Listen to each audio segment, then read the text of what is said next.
Okay, after how many months of preparing? Ayun, this is it na ang ating pinakahihintay. So ngayon dito muna ako sa Jensa. So pupunta ako ng Manila early before my flight kasi meron pa kami briefing sa agency doon sa Ermita. Stay pa ako ng 3 days muna sa Cavite. So ito na, after stay sa Cavite, balik naman sa Manila para mag-stay ng 1 day dun sa hotel. Tapos briefing konti.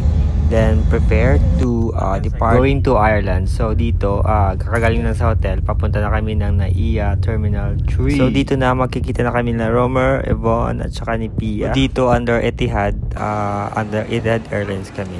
So early kaming pipila kasi medyo strict sila sa bagay for check-in and hand carry. So while waiting, dito kami sa OFW lounge. So lahat ng mga OFW, basta may OEC, ayun, pwede kang kumain doon. Finally, nakapasa na ng immigration. So, kwento ko lang sa sunod yung nangyari about sa immigration sa akin. So, naghintay na kami dito ng mga 2 hours before boarding time.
Wala akong space kasi. Sa kabila na lang siguro na mamaya. Puno to. Ay, yung mamayang yung ginamit ko na ngayon tote bag. Mamayang plain na lang. Saan yan? Ito yung tote bag yung kanina. Ano sinasabi niya dun sa adik? Dun sa Mago dun sa live stream, dun sa Panginoon. Ang one word lang.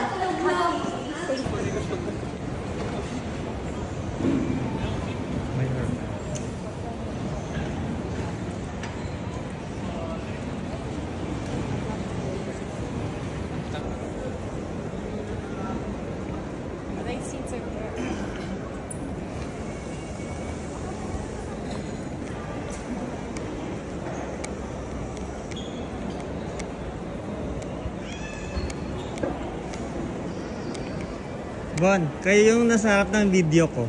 Yeah. Kayo yung nasa harap ng video ko. Tingnan mo. Nasa bulsa ko lang.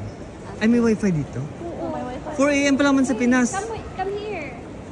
ACR tayo. ACR. Ikita. Toilet.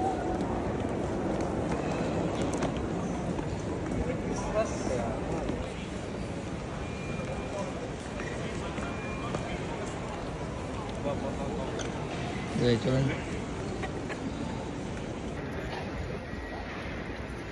What's up? We're here in Abu Dhabi.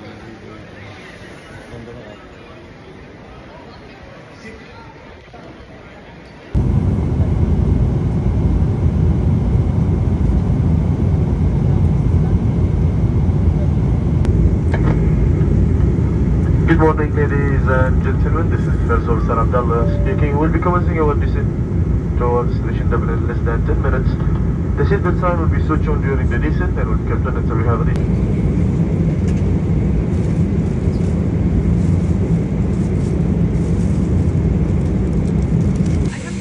Pwede pa dito.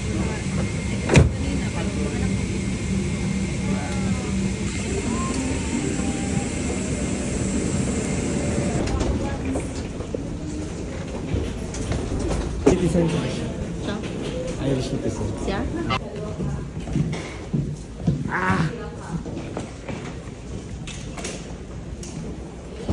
Magdaan pa mo.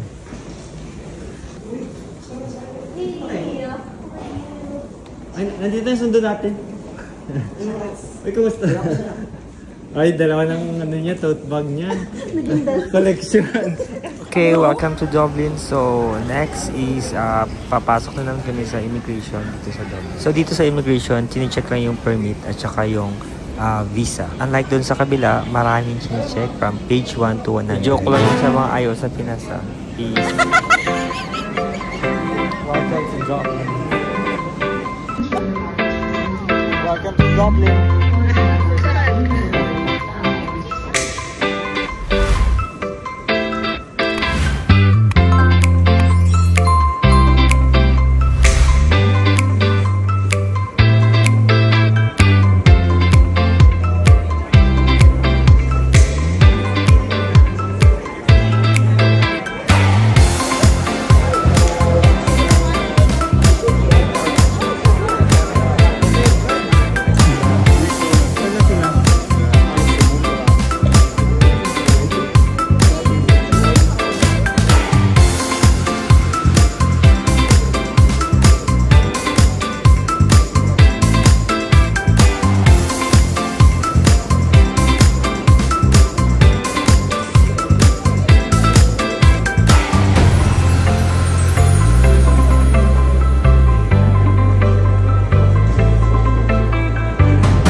Ngayon, 7:30.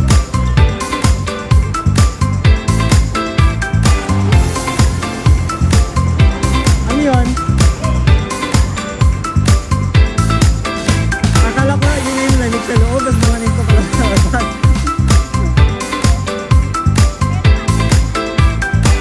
Okay lang sa akin.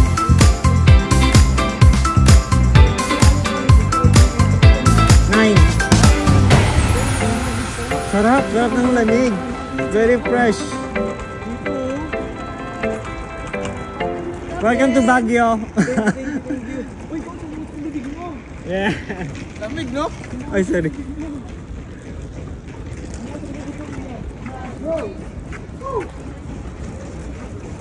Bro, nakita mo yun? Ha? Meron na. May painit-init effect na. My God. This is really it. Sina, go. Come on na daw, come on, come on, come on. Sir Lun! 4:30 ng coach doon. 4:30 na. 4:30. Ano sila, advance sila ng 8. Oh, Dublin Airport. Basta winter, advance sila ng 8 hours. So what can you say, guys? Laban. Ay, may glass pala. Sa vlog ko lang ito nakikita.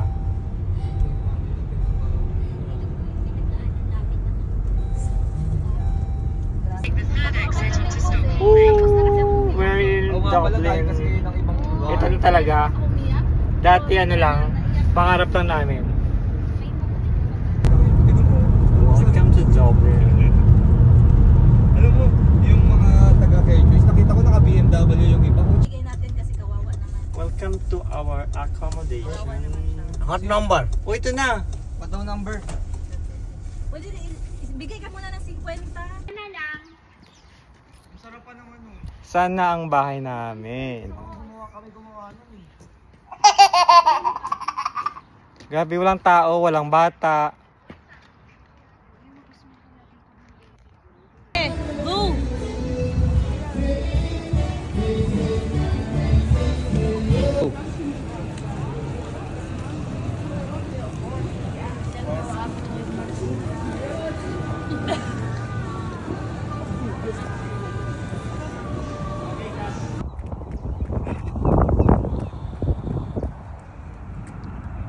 So ito na, this is starts our new journey. So hindi kami magbabakasyon, pero magtatrabaho kami. So from now, marami pang i-adjust at saka marami pa kaming dapat malaman sa lugar na to. So thank you for watching.